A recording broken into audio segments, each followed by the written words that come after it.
So, hopefully there's not too many sore heads this morning. Today I have a feeling is going to be possibly one of the biggest challenges that you guys are going to face. Primarily because, although many of you are technical, we're starting to look at very different aspects of cybersecurity. Cybersecurity does not exist in a vacuum. It exists in business. Right? It's a thing that you have to do, arguably, to protect yourself. I have a slightly different argument in that I think cybersecurity can act as a really good business design framework, but I'm not yet there with all my thinking. Today is really all about you guys taking your technical skills, all those interesting ideas you have late at night before you go to bed to keep you up, and doing something with them. Okay?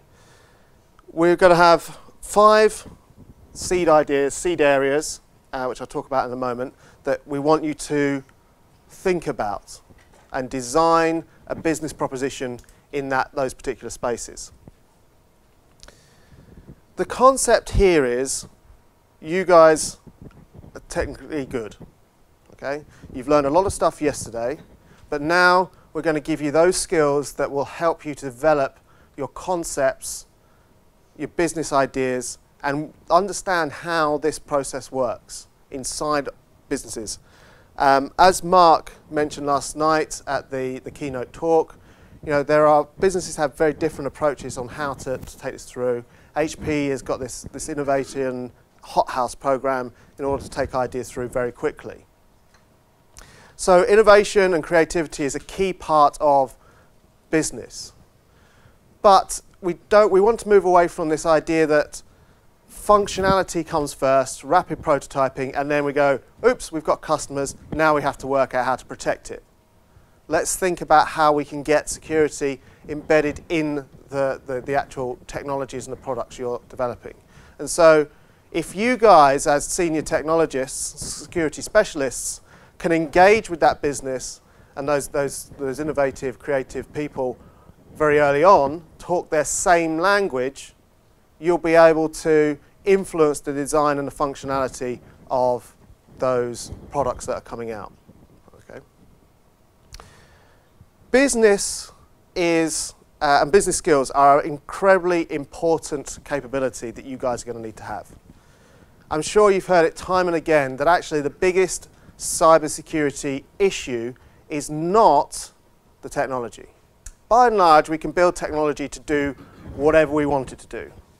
The biggest problem is the interface with the human. And it's not an HCI issue. It's the way that the human processes and understands the risk information, the security information, and has to evaluate all of that information against the fact that they've got to do their job. And at the end of the day, they have to go home. So one of the other things from today we want you to take away is this idea that if you've got these business skills, you can also be much more effective at influence cybersecurity inside an organization because you can go talk and understand the business requirements of the people working inside those organizations. And if you can influence the people to be better at protecting themselves, following basic rules, don't answer spam, that type of stuff, you can increase the overall security posture of your organization. There's some statistics variously floating around. 80% of all security issues could be cleaned up with just a little bit more user awareness. So arguably your job as cybersecurity specialists is not just to influence the technology, but to influence security culture inside the organization. And today is going to be part of that process. Understanding how to talk business, providing that gap between technology and business. So you can rise up the ranks to become senior leaders inside this space. You won't be able to do that effectively unless you can understand the business requirements, the security requirements, and be able to trade those off. And this is hopefully going to build those sort of key ideas for you. So today, you're going to be split into 4 teams, and you are going to have to work on a business plan. Okay? You're going to have to come up with some really interesting concept, business idea, product, service, whatever, right? It can be really far out there, it could be really basic. Doesn't really matter. What we want to see is the innovation, the creativity. That's 2 parts of it. The third part is it's got to be a viable business solution, right? It's not going to work. You can have the best technology in the world, but it's not going to work if you can't sell it. We see this all the time. TiVo, right? Fantastic technology, but for some reason it doesn't have mass market penetration. Why? What's wrong with that? Was the business message wrong? Was the business concept wrong? What happened there? So you've seen that they've actually started to diversify the way that they're coming in to different markets. So the best technology does not necessarily win. You can have rubbish technology and still win because you've got the better business plan. And this is where the entrepreneurial side comes in. Now, as we've mentioned before, we've got some really good business mentors coming in and working with you guys. The way that we're going to structure this is we're going to have them as a sort of a resource pool, okay? And you're going to grab them, work with them, they're going to come in, help you. They're not going to help you with the technology. That's what you're there for. They're going to help you develop the business concepts, the business plan. How is this actually going to work in the real world? Who's going to buy it? What markets are you going to? What's the pricing structure? All of these types of things. So they're going to act as a pool throughout the day, pull them in to work with you.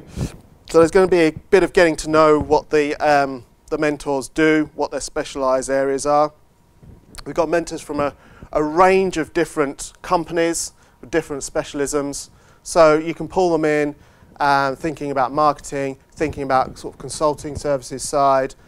Just think, looking at that type of space, pull the resources in as you need them. And really this is no different to the competition you had yesterday. Yesterday you had a task, okay? And you had a pool of resources at your disposal. And what you had to do was utilize those resources in innovative ways to attack next door. Today, what you've got is a task. You've got a pool of resources, and you've got to combine them in innovative ways to reach your goal, which is to come up with a business idea. So this is very much like people hacking, right? You've got a whole bunch of things, you need to hack them together to do something really cool. Sound like fun? Obviously, at the end of the day, we're going to need to be able to assess you. So some of the assessment's going to come from myself, seeing how the teams are working and the team ideas. But the majority of the assessment is going to come from your pitch. Okay? So at the end of the day, you've got to make somebody believe that your technology, your service, whatever it is viable and viable enough to make money. That's what it boils down to. And again, this is going to be an incredibly important skill for you as cybersecurity specialists. At the end of the day, you've got to go into somebody's office and give them a pitch that what you're doing or what you want to buy or the service you want to set up is viable and is going to help the business.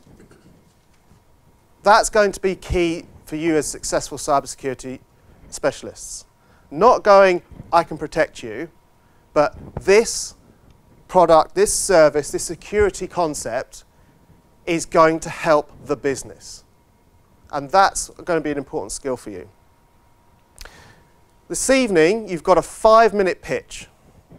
Okay? That's all the time you have. And then you'll have 5 minutes of questions.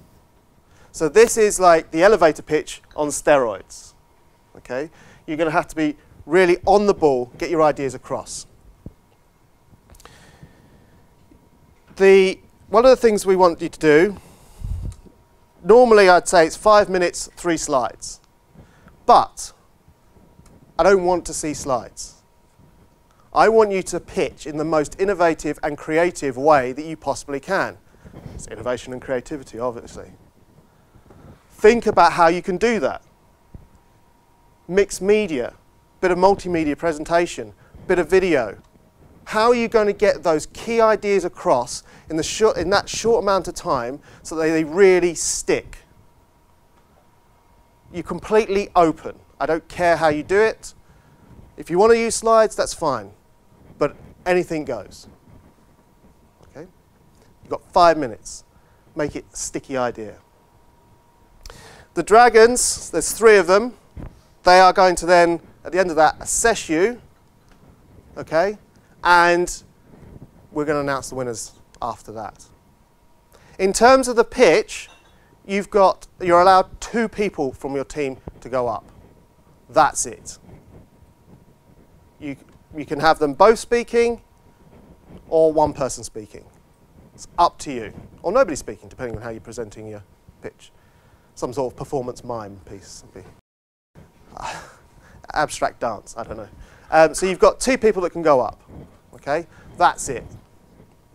No phone a friend, no nothing, 2 people, get your idea across. You have to get that idea across in order to get funding for your business.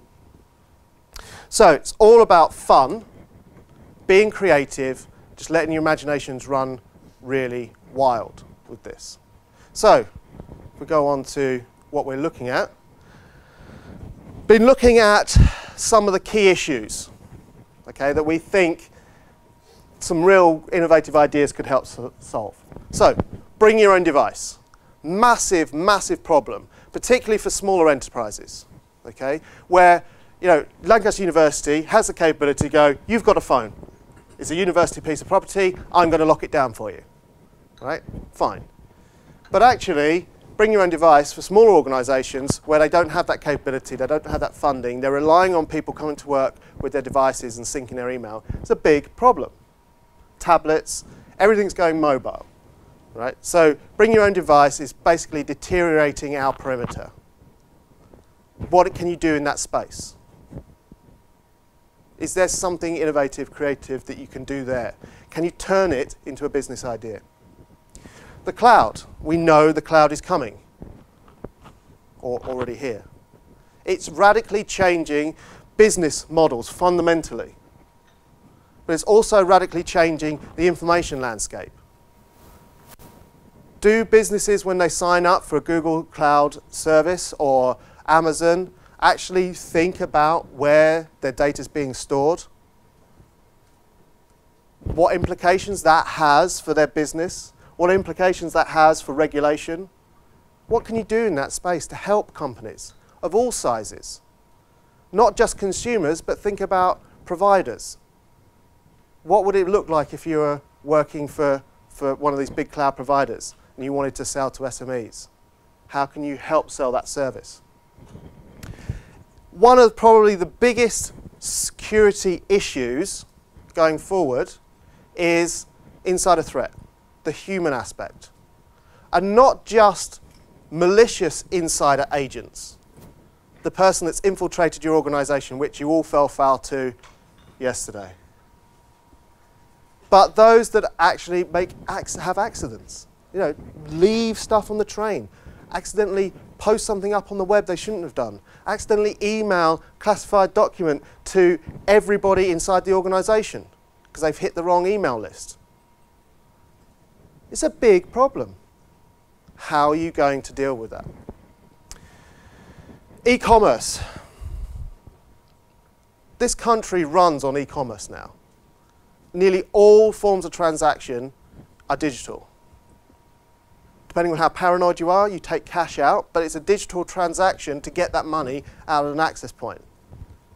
And that can be tracked. But it's e-commerce. This country runs in that space. If you look at a lot of the hotel providers, they've only really got an online presence. And if that online presence goes down, you can't even ring them because you can't find the telephone number. right? So there's this whole concept that you have to have really strong reliability, resiliency in your e-commerce system. Is there something that you could do there? Supply chain. Another big problem that we're facing is incredibly long supply chains. Small producers all the way up to big consumers. And it's a weird system. The cloud is changing that space as well. Because you could be a small provider, like a small SME, but can be consuming cloud services from an incredibly large organization and then providing those services to another large organization. So this concept that you've got this small to big supply chain, which is the way a lot of people think about it, is completely broken. It's actually a supply network. Lots of different players interconnecting in different ways. How do you provide regulation in that space? How, if you are reliant on your downstream providers in order to get a contract upstream, how are you going to secure them? Should you be securing them? What's going to happen there if they fail? So it's a really big challenge. The health sector is going to have this challenge in a massive way going forward. The government is basically setting it up so that small providers can provide services to primary care trusts, for want of a better phrase. So think about that. Now we've got commissioning services going to a range of small providers who have to have access to incredibly sensitive medical information. That's a potential issue. Not just from, the concept of people ringing up, you're a celebrity, finding out what sort of services you had from the chiropractor, but if you've potentially got the capability for prescribing drugs and medication. There are multiple agencies there that could prescribe you different medications without the overall picture. It's a health and safety issue. So, 5 key challenges. 4 teams, bunch of really good business mentors, and we want to see something really cool, and you'll have 5 minutes to show us. In addition to the business mentors, we've got some other people floating around. So I've got my colleague Mark Lacey, who is from the Politics, Philosophy and Religion department, who I work closely with on the Security Futures group in Security Lancaster. So he can help you with sort of scenario development ideas. I've got John Power from our Enterprise Services division. He's our enterprise champion, does a lot of work with entrepreneurial development on campus. So in addition to the actual business mentors, we've got a lot of other support. Make use of them while they're around. We got any questions? How am I doing for time? 20 minutes, that do? So, hope you really look forward to today. You can use this room down here, or you can go up to the labs upstairs. It's up to you, however you want to play it. Okay.